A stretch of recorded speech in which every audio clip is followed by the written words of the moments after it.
Hey, I'm Alex. Just your average guy, mid-20s, single, and up until recently leading a pretty ordinary life. That was until one fateful night at a party turned my entire world upside down. It all started when my best friend, Jake, dragged me to this fancy masquerade party. I wasn't really into the whole dressing up thing, but Jake insisted. "Come on, Alex," he said. "You're always cooped up. Live a little." I reluctantly threw on a plain black suit and a mask, figuring I'd hang out in the corner, sip on something fizzy, and leave early. When we arrived, the place was incredible. It was held in a sprawling mansion with chandeliers sparkling overhead, soft jazz playing, and people dressed to the nines. But what really caught my attention was the costume corner, a setup with racks of accessories and props for anyone who wanted to jazz up their look. While Jake went off to mingle, I wandered over to the corner, curious. That's when I saw it, a beautiful, intricate choker lying on a velvet pillow. It was unlike anything I'd ever seen, slim, with black lace and a gemstone in the center that shimmered like it was alive. "Go ahead," said the attendant, a woman with a mysterious smile. "It'll suit you perfectly." I laughed nervously. "A choker? Isn't that a little feminine?" She shrugged. "It's a masquerade, after all. Why not step outside your comfort zone?" Something about her tone was compelling, and before I knew it, I was fastening the choker around my neck. It felt snug but oddly comfortable. At first, nothing happened. I returned to the party, sipping a drink and watching people dance. But then, I started to feel different. It began with a warmth spreading from the collar, like a soft, soothing heat. My body tingled, my skin felt smoother, and when I glanced at my hands, they looked smaller and more delicate. Panicked, I rushed to the bathroom and locked the door. I stared at the mirror, barely recognizing the person looking back. My jawline softened, my cheekbones became more pronounced, and my hair lengthened, spilling past my shoulders in silky waves. I stepped back in shock as my body continued to change. My shoulders narrowed, my waist tightened, and curves I'd never had before appeared. My suit morphed into a flowing dress, perfectly tailored to my new, undeniably feminine frame.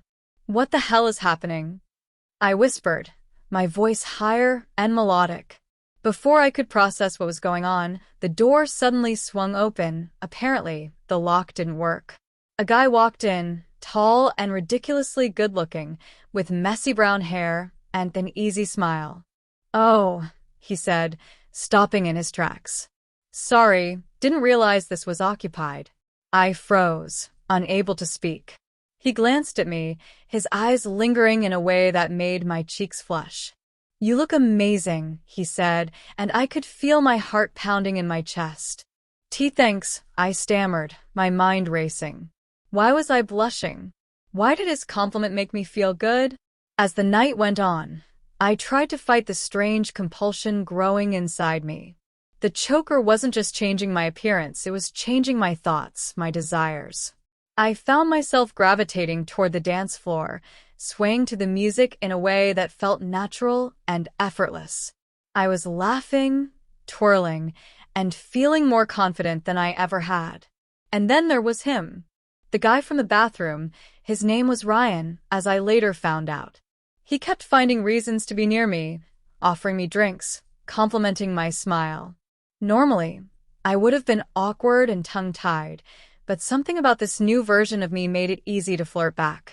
I wasn't just playing along. I was enjoying it. By midnight, Ryan and I were on the balcony, away from the crowd. The moonlight made everything feel surreal, like a scene out of a romance movie. "Can I ask you something?" he said, his voice soft. "Sure," I replied, my heart racing. "Why haven't I met someone like you before? You're incredible." My cheeks burned, and for a moment, I forgot who I used to be. I wasn't Alex, the average guy who came to this party reluctantly. I was someone else entirely, someone confident, beautiful, and deeply drawn to the man standing in front of me. Before I could second-guess myself, Ryan leaned in, and I let him. His kiss was gentle but electrifying, sending a rush of warmth through me that I couldn't resist. The next morning, I woke up in my apartment, still wearing the choker. The dress was gone, replaced by my regular clothes, but my body hadn't changed back. I stared at my reflection, a mix of emotions swirling inside me. The color's magic wasn't just physical, it had planted seeds in my mind. I found myself daydreaming about Ryan, imagining dates, weddings, even a future together. And you know what? I didn't hate it. When I met Jake later that day, he barely recognized me. Dude, wait, not dude. What happened to you? I shrugged, a small smile tugging at my lips. Long story. Let's just say, I'm not the same person I was yesterday. I've since learned the choker's curse isn't something that can be undone easily, not that I'm in a hurry to reverse it. The magic didn't just change my body. It unlocked something inside me, something I never knew I wanted. Ryan and I are still seeing each other, and every day, I feel more at home in my new skin. Sometimes, life throws you a curveball, and you just have to embrace it. And who knows? Maybe this was who I was meant to be all along.